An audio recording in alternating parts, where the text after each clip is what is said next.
Ever feel like your mind is just a runaway train? With 1,000 thoughts pulling it in every direction? Well, you're definitely not alone.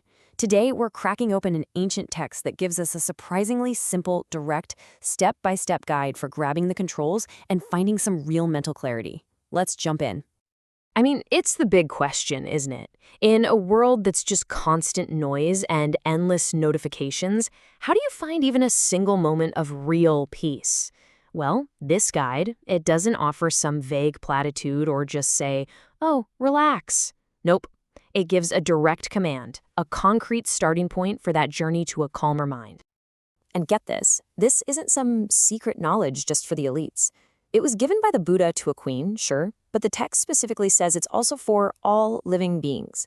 That means you, me, and literally anyone else who's ever felt like their mind was just a chaotic mess.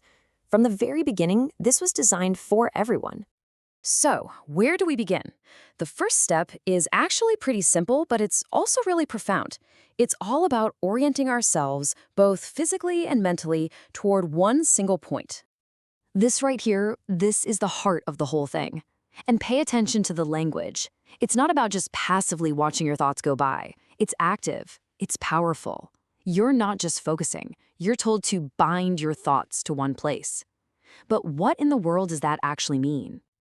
Okay, and this is where it gets really interesting. The word used here, sinyan, isn't just thinking of something. The first character literally means to tie or to fasten. So imagine your mind is a kite and your thoughts are like this wild wind, just yanking it all over the place. This practice is about firmly tying the string of that kite to a single unmoving anchor. It's about taking back control. So how do we actually do that? How do we tie that kite down? Well, the beauty of this text is that it doesn't leave us hanging. It gives us a super clear, step-by-step process to guide us. And the genius of this technique is the anchor point it chooses. It's grounded in an experience that connects pretty much all of us, watching the sunset. No matter where you are, you've seen it happen. And that shared universal image is our starting point.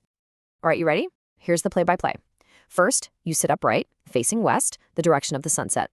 Then, as the sun is just about to dip below the horizon, you gaze at it. The goal here is to make your mind firm, to make your focus totally unwavering. But it's not enough to just look. You have to see the sun in a very specific way. The text uses this really beautiful, poetic phrase to describe exactly what that image should be. 状如悬鼓. And what this means is that you're meant to see the sun like a suspended drum. So don't think of a blazing, fiery star. Instead, picture a perfectly round, ceremonial drum just hanging there, still and silent in the sky. It's solid, stable, and perfectly circular. That deep stillness, that perfect shape, that's the image you need to capture with your mind. Okay, so you've followed the steps, you're looking west, and you've got this image of a suspended drum in your mind. What's next? Well, the text is incredibly specific about the goal here, the state of mind you're working toward.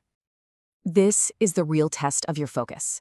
Can you hold that image of the suspended drum so clearly, so vividly, that it's still there, perfectly stable even when you close your eyes? That's it. That's the sign of real concentration. It's that moment when your inner world isn't at the mercy of your outer senses anymore. So this whole practice has two names.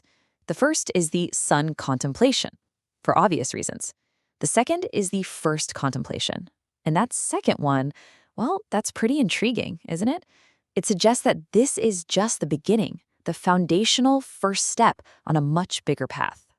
The text is also really, really clear about how important this specific method is. It doesn't just suggest this as a nice idea, it draws a very sharp line in the sand between doing this and doing, well, anything else. It's about as black and white as it gets. Follow these steps exactly, and you're doing what it calls correct contemplation. But if you deviate, if you do something else, it calls that incorrect contemplation. There's no gray area here. The path is laid out with absolute clarity. So, what's the big takeaway from all this? This isn't just one helpful tip among many for a wandering mind. According to this source, this is presented as the one and only correct way to begin. But that kind of raises a question, doesn't it? Why is this specific method so essential? What makes seeing the sun like a suspended drum the non-negotiable first step? Which, of course, leaves us with the most fascinating question of all. If mastering this stable internal image is called the first contemplation, if this is the essential foundation, what is it the foundation for? What comes next on this path to a truly focused mind?